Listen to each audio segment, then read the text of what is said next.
अमेरिकी राष्ट्रपतिले ताइवानप्रति दिएको अभिव्यक्तिको चीनले फर्कायो जवाफ। के चीन ताइवान युद्ध हुनै लागेको हो त? यसबारेमा विशेष रिपोर्ट। नेपालले अमेरिकासँग सैनिक सम्झौता गरेमा थप 52 अर्ब सहयोग गर्ने अमेरिकाको आश्वासन। एसपीपी सम्झौता गर्न देउबा मन्जुर भइसकेको दाबी। अमेरिकाको विरोध गरेर देउबाको भ्रमण रद्द गर्न माग गर्नु विडम्बना भएको कांग्रेस नेता महतको दुखेसो। अमेरिकी मन्त्रीले तिब्बती शरणार्थीलाई भेट गर्नु सामान्य कुरा भएको दाबी। काश्मीरमा विद्रोही समूहको आन्दोलन उग्र। भारतीय प्रहरीले भने 100 भन्दा बढी विद्रोही मारिएको दाबी गर्यो। युवा तथा खेलकुद मन्त्री गहतराजले रुसी समकक्षीसँग भेट गर्दै रुसले नेपालको खेलकुद क्षेत्रमा ठूलो सहयोग गर्ने। श्रीलङ्काले चीनबाट थप आर्थिक सहयोग लिन तयार भएको गरायो जानकारी। चीनका कारण नभई आफ्नै आन्तरिक कारण श्रीलङ्काको अर्थतन्त्र गिरिएको दाबी। र युक्रेनबाट दोनेत्स्क पुग्ने सबै पुल रुसी सेनाले बनायो ध्वस्त। युक्रेन र दोनबास क्षेत्रको भयो सम्पर्क विच्छेद। नमस्कार, ग्रेटर नेपाल टिभीले तयार पारेको न्युज अपडेटबाट यहाँलाई हार्दिक स्वागत छ। अब न्युज अपडेट विस्तारमा। चीनले ताइवान खाडीमा आफ्नो सार्वभौम अधिकार रहेको दाबी गरेको छ। अमेरिकाले उक्त क्षेत्र अन्तर्राष्ट्रिय जल क्षेत्र रहने बताएसँगै त्यसको खण्डनमा चीनले यस्तो बताएको हो। चिनिया विदेश मन्त्रालयका प्रवक्ता वान बेनविनले ताइवान खाडी चीनको जल क्षेत्रमा पर्ने बताएका छन्। उनले संयुक्त राष्ट्रसङ्घको नियम र चीनको आन्तरिक नियम अनुसार पनि यो क्षेत्र चीनकै जल क्षेत्रभित्र पर्ने बताएका हुन्। उनले ताइवान खाडी अन्तर्राष्ट्रिय जल क्षेत्रमा पर्ने कुनै पनि नियम नरहेको बताएका हुन्। केही मुलुकले ताइवान मुद्दालाई अनावश्यक रूपमा उचाल्न यो विषयलाई उठाएको वेनको भनाइरहेको छ। राष्ट्रसङ्घको नियम अनुसार कुनै पनि मुलुकले समुद्री किनाराबाट 12 नौटिकल माइल अर्थात् करिब 22 किलोमिटरसम्मको जल क्षेत्रमा आफ्नो अधिकार पाउँछन्। उनीहरूले करिब 200 नौटिकल माइलसम्म विशेष आर्थिक क्षेत्रको रूपमा अधिकार पाउँछन्। तर यो क्षेत्रमा अन्य मुलुकको जहाज पनि हिड्न र उक्त क्षेत्रभन्दा माथिबाट विमान उडाउन पाउँछन्। राष्ट्रसङ्घको नियममा अन्तर्राष्ट्रिय जल क्षेत्रको विषयमा व्याख्या गरिएको छैन। तर सामान्य रूपमा यसलाई विशेष आर्थिक क्षेत्र र सम्बन्धित मुलुकको आर्थिक क्षेत्र बाहेकको जल क्षेत्रको रूपमा बुझिँदै आएको छ। चीनले ताइवानलाई आफ्नै भूमि भएको दाबी गर्दै ताइवान खाडी पूर्ण रूपमा आफ्नो भएको दाबी गरेको छ। नेपालमा अमेरिकी सहयोग परियोजना मिलेनियम च्यालेन्ज कर्पोरेसन एमसीसी संसदबाट पारित भएसँगै अमेरिकाले सैन्य सहकार्य सम्बन्धी सम्झौताका लागि ताकेता गरेको छ। 5 वर्ष अघिदेखि अमेरिकाले सैन्य सम्झौताका लागि ताकेता गर्दै आएको थियो। अहिले पुनः अमेरिकाले सैन्य समझदारी पत्रमा हस्ताक्षर गर्न जोड गरेको छ। युएस आर्मी पेसिफिकका कमान्डर जनरल चार्ल्स ए फिलिनले नेपालमा भएका उच्च स्तरीय भेटवार्तामा अमेरिकी सेनाको स्टेट पार्टनरसिप कार्यक्रम एसपीपीमा नेपाली सेनाले हस्ताक्षर गर्नुपर्नेमा जोड दिएका छन्। प्रधानमन्त्री शेरबहादुर देउबा र प्रधान सेनापति प्रभुराम शर्मासँग भएका भेटमा उनले एसपीपीलाई चाँडै टुङ्ग्याउन आग्रह गरेका छन्। स्रोतका अनुसार देउबाले प्रमुख राजनीतिक दलहरूलाई सहमतिमा ल्याउन पहल गर्ने प्रतिबद्धता जनाएका छन्। देउबा सो सम्झौताको विषयमा सकारात्मक भइसकेका छन्। तर नेपाली सेना भने अहिले नै सम्झौता गर्ने विषयमा भने सहमत भइ नसकेको स्रोतले बताएको छ।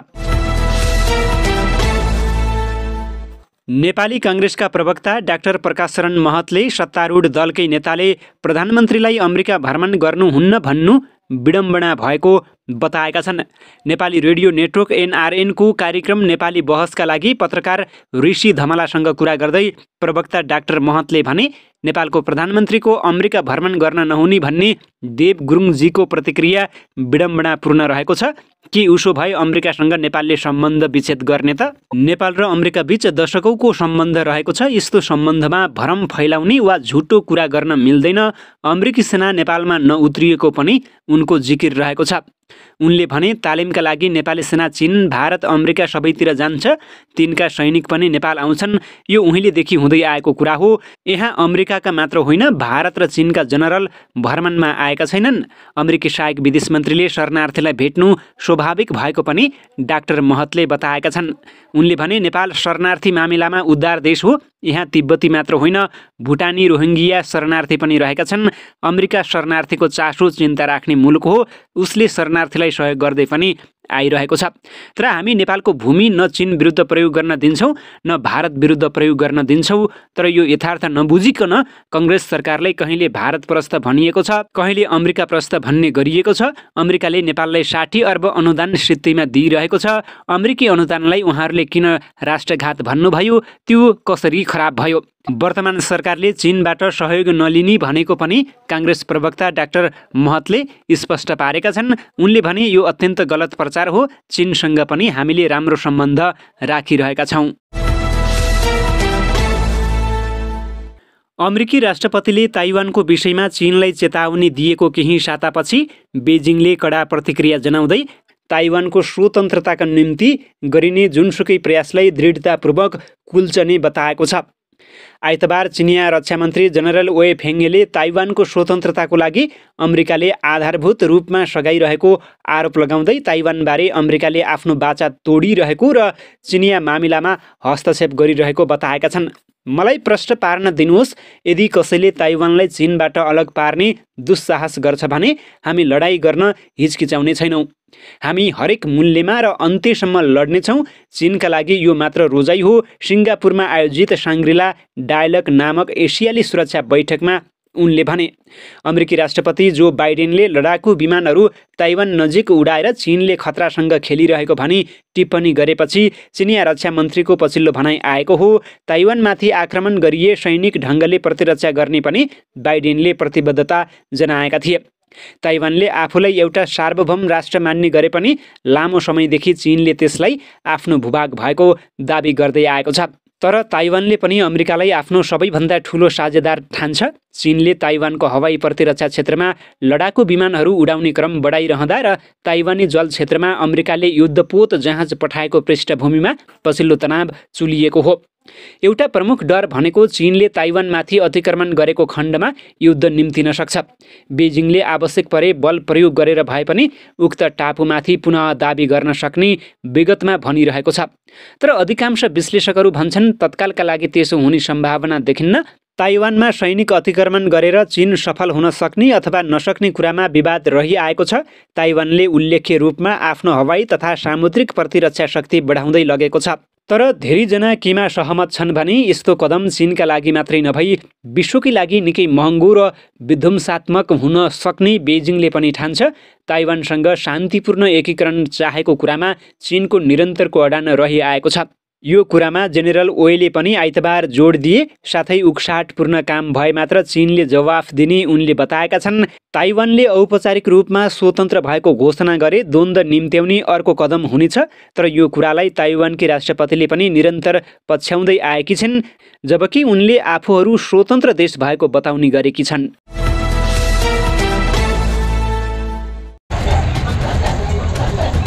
यस वर्षको सुरुदेखि नै भारतको सरकारी फौजले भारत प्रशासित काश्मीरमा भएका सशस्त्र भिडन्तमा 100 विद्रोहीको मृत्यु भएको भारतीय प्रहरीले सोमबार जनाएको छ। प्रहरीले जारी गरेको संक्षिप्त वक्तव्यमा भनिएको छ, यस वर्ष 5 महिना 12 दिनमा विभिन्न सशस्त्र भिडन्तमा 100 जना आतंककारी मारिएका छन्। प्रहरीका अनुसार गत वर्षको सोही अवधिमा मारिएका आतंककारीको सङ्ख्याभन्दा यो सङ्ख्या दोब्बर रहेको छ। आइतबार प्रहरीले त्यस क्षेत्रमा 2 अलग अलग बन्दुक भिडन्तमा 4 विद्रोहीको हत्या गरेको जनाएको छ। भारत नियन्त्रित काश्मीरको ग्रीष्मकालीन राजधानी श्रीनगर शहरमा 1 जना विद्रोहीलाई गोली लागि मृत्यु भएको छ भने दक्षिणी पुलवामा जिल्लामा अन्य 3 जनाको मृत्यु भएको जनाइएको छ। प्रहरीका अनुसार यी मध्ये अधिकांश बन्दुकहरू आतंककारीको उपस्थितिको सङ्केत दिने पूर्व विशिष्ट गुप्तचर जानकारीमा गरिएका थिए। भारत र पाकिस्तान बीच विभाजित हिमालय क्षेत्र कश्मीर दुवैले पूर्ण दाबी गरेका छन्। बेलायतबाट स्वतन्त्र भएदेखि यी 2 देशले 3 वटा युद्ध लडेका छन् र विशेष गरी 2 वटा काश्मीरी क्षेत्रमा लडेका छन्। युवा तथा खेलकुद मन्त्री महेश्वर गहतराज अथक मस्को पुगेका छन्। सोमबार बिहान नेपाली प्रतिनिधि मण्डलको नेतृत्व गर्दै रुसको 5 दिने औपचारिक भ्रमणमा निस्किएका मन्त्री अथक दुबई हुँदै आज बिहान रुसको राजधानी मस्को पुगेका हुन्। मस्को विमानस्थलमा मन्त्री अथक सहितको नेपाली प्रतिनिधि मण्डललाई नेपाली दूतावास तथा एनआरएनका प्रतिनिधिले स्वागत गरेका छन्। रसिया सरकारका खेलकुद मन्त्री आलेक भी म्याटिसिनको औपचारिक निमन्त्रणामा रुस पुगेका मन्त्री अथकले आजै खेलकुद मन्त्री म्याटिसिनसँग शिष्टाचार भेट गर्ने कार्यक्रम रहेको मन्त्रालयका सचिव दामोदर रेग्मीले जानकारी दिएका छन्। 5 दिने भ्रमणका क्रममा मन्त्री अथकले रसिया नेपाल खेलकुद सहयोग कार्ययोजना 2022-23 मा हस्ताक्षर गर्ने कार्यक्रम रहेको छ। साथै रुसले खेलकुद क्षेत्रको विकासका लागि अवलम्बन गरेको नीति तथा खेलकुद विश्वविद्यालय सञ्चालनको प्रक्रियाका बारेमा समेत जानकारी लिनुका साथै अन्तर्राष्ट्रिय रङ्गशाला तथा खेलकुद सङ्ग्रहालयको समेत अनुगमन गर्ने कार्यक्रम रहेको छ। चरम आर्थिक सङ्कटबाट गुज्रिरहेको श्रीलङ्काले चीनबाट थप आर्थिक सहयोग लिन आफूहरू इच्छुक रहेको जनाएको छ। श्रीलङ्काका अर्थमन्त्री रनिल विक्रमसिंघेले अन्तर्राष्ट्रिय सञ्चार माध्यम एसोसिएट प्रेस एपीको लागि दिएको अन्तर्वार्तामा यस्तो टिप्पणी गरेका हुन्। उनले श्रीलङ्का रुसबाट पेट्रोलियम पदार्थ खरिद गर्न बाध्य हुन सक्ने पनि बताएका छन्। पेट्रोलियम पदार्थ खरिद गर्न रुसलाई प्राथमिकता नदिए पनि उसबाट नै पेट्रोलियम पदार्थ खरिद गर्न श्रीलङ्का बाध्य हुन सक्ने विक्रमसिंघेको भनाइरहेको छ। उनले आफ्नो देशले आगामी 2 वर्षसम्म गम्भीर खाद्यान्न अभाव झेल्नु पर्ने बताउँदै चिन्ता समेत व्यक्त गरेका छन्। युक्रेनको प्रमुख शहर सेभेरोदोनेत्स्कसम्म पुग्ने सबै पुल ध्वस्त भएका छन्। शहर पुग्ने सबै पुल ध्वस्त भएसँगै उक्त क्षेत्रमा आवश्यक वस्तुहरूको परिपूर्ति गर्न तथा नागरिकहरूलाई अन्य ठाउँमा स्थानान्तरण गर्न असम्भव भएको स्थानीय गभर्नर सेर्गेई हाइडाईलाई उद्धृत गर्दै अन्तर्राष्ट्रिय सञ्चार माध्यम बीबीसीले जनाएको छ। पछिल्लो समय रुसले युक्रेनको औद्योगिक क्षेत्र दोनेत्स्कमा आक्रमण तीव्र बनाउँदै गएको छ भने यस क्षेत्रको आक्रमणलाई नै रुस र युक्रेन बीच जारी युद्धको निर्णायक आक्रमणको रूपमा पनि आङ्कलन गर्न थालिएको छ। साथै यस क्षेत्रका अधिकांश भूभागहरू सन् 2014 देखि नै रुस समर्थित पृथकतावादीहरूले नियन्त्रणमा लिएका छन्।